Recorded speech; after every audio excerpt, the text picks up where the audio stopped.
Hello everyone, welcome to knowledge mall. और आज की वीडियो में हम लोग देखेंगे 25 क्वेश्चंस का सेट करंट अफेयर्स का, जो कि आपको 67 बीपीएससी और सीडीपीओ के लिए काफ़ी हेल्पफुल होने वाला है।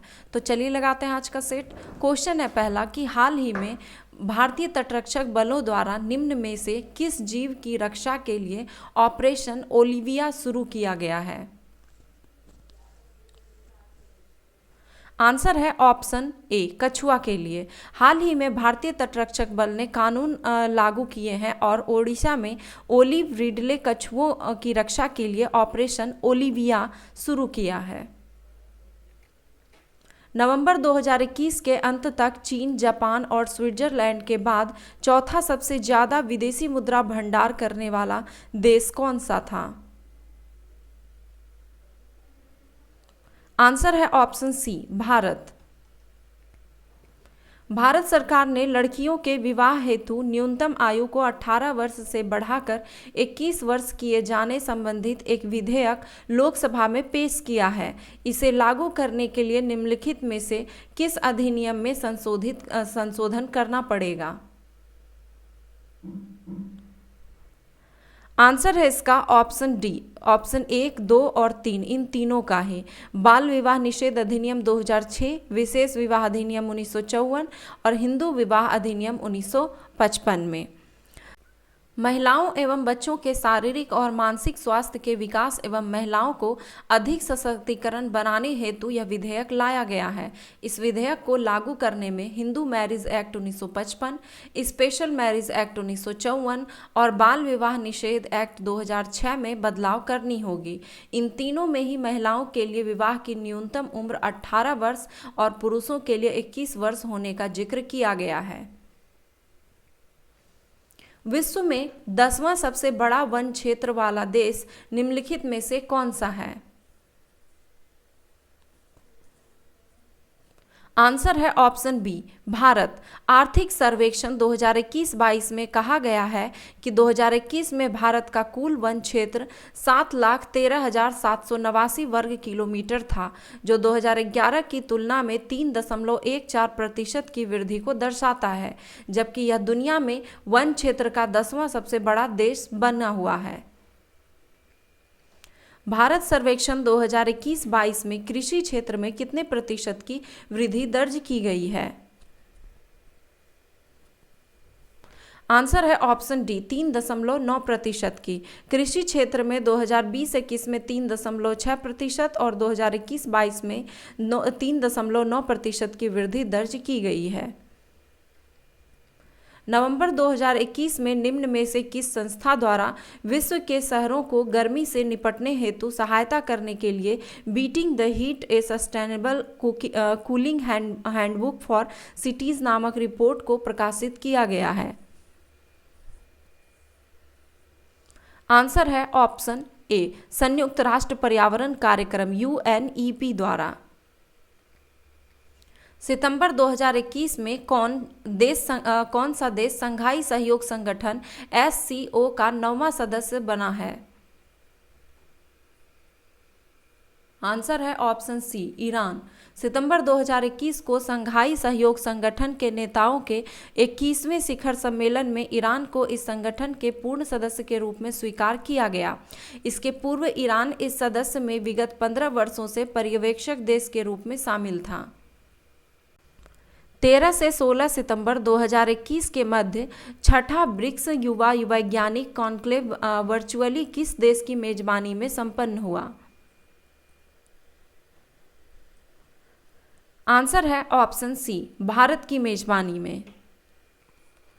अरबी ओरेशन आर्ट एंड फंक्शन पुस्तक के लेखक या लेखिका कौन है? आंसर है option B, doctor Tahira Qutbuddin. Mumbai में जन्मी डॉक्टर ताहिरा कुतुबुद्दीन शिकागो विश्वविद्यालय में अरबी साहित्य के प्रोफेसर थे। हाल ही में 15वां शेख जायद पुरस्कार जीतने वाली भारतीय मूल की पहली व्यक्ति बनी। उन्होंने 2019 में लीडन के ब्रिल एकेडमिक पब्लिशर्स द्वारा प्रकाशित अपनी नवीनतम पुस्तक अरबी ओरेशन आर्ट एंड फंक्शन के लिए पुरस्कार जीता था। हाल में किस देश की पर्यावरणविद अधिवक्ता रिजवाना हसन को अमेरिकी विदेश विभाग के प्रतिष्ठित international woman of courage award 2022 से सम्मानित किया गया है? आंसर है ऑप्शन ए, बांग्लादेश की। रिजवाना हसन एक वकील है जिन्होंने पर्यावरण की रक्षा करने के लिए हाशिए बांग्लादेशियों की गरिमा और अधिकारों की रक्षा के अपने मिशन में असाधारण साहस और नेतृत्व का प्रदर्शन किया है। मार्च 2022 में किस देश ने नूर 2 नामक सैन्य उपग्रह लॉन्च किया है? आंसर है option D, Iran. Earth hour 2022 हाल ही में किस दिन मनाया गया?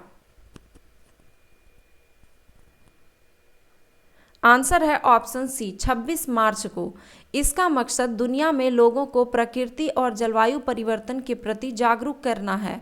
अर्थ आवर डे को मनाने का मुख्य मकसद दुनिया में ऊर्जा की बड़े स्तर पर खपत को बचाना और प्रकृति की सुरक्षा के लिए जलवायु परिवर्तन और सतत विकास पर ध्यान केंद्रित करना है। हाल ही में निम्न में से किस राज्य सरकार द्वारा सुषमा स्वराज पुरस्कार की घोषणा की गई? आंसर है ऑप्शन बी, हरियाणा द्वारा। आर्थिक समीक्षा 2021-22 के अनुसार 2021-22 में कृषि क्षेत्र के सकल मूल्य वर्धन का देश के सकल मूल्य वर्धन में कितने प्रतिशत का योगदान है? आंसर है ऑप्शन डी, 18.8%। केंद्रीय बजट 2022-23 के अनुसार में राजकोषीय घाटा सकल घरेलू उत्पाद जीडीपी का कितना प्रतिशत अनुमानित है? आंसर है इसका ऑप्शन ए, 6.4%। राजस्व घाटा 9.90 लाख करोड़, ये जीडीपी का 3.8% है। राजकोषीय घाटा ये 16.61 लाख करोड़, ये जीडीपी का 6.4% है। प्राथमिक घाटा ये 7.21 लाख करोड़, ये जीडीपी का 2.8% है। भारतीय सेना और किस देश के संयुक्त सैन्य अभ्यास इंद्र 21 का आयोजन अगस्त 2021 में किया गया? आंसर है ऑप्शन ए, भारत और रूस के बीच। मैग्डेलेना एंडरसन किस देश की पहली महिला प्रधानमंत्री है? आंसर है ऑप्शन सी, स्वीडन की। कौन सा केंद्रीय मंत्रालय अटल वयो अभ्युदय योजना नाम की अम्ब्रेला योजना लागू कर रहा है?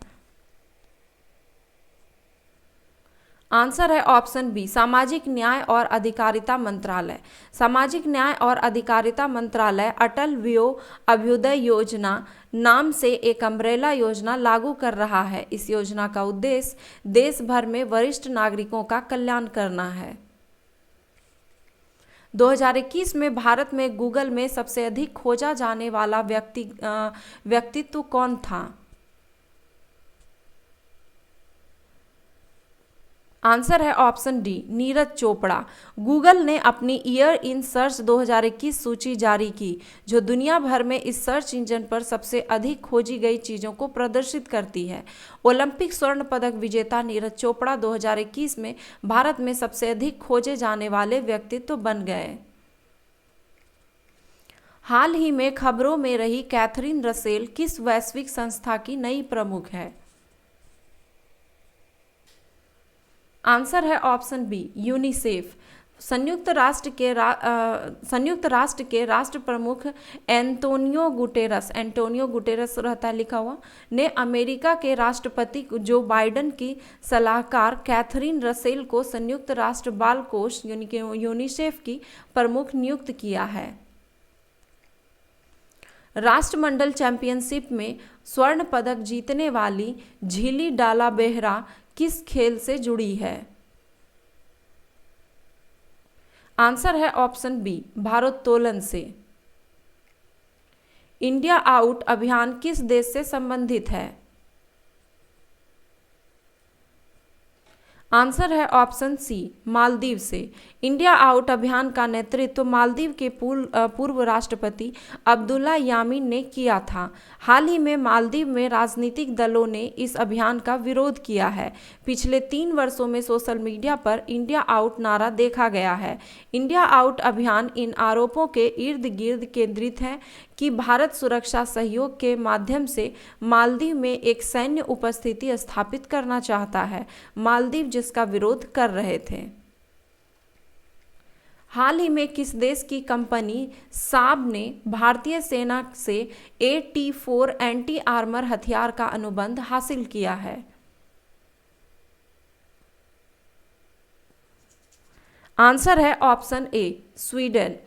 भारत ने स्वीडन की साब ग्रुप से AT-4 एंटी टैंक हथियार को खरीदने का ऐलान किया है।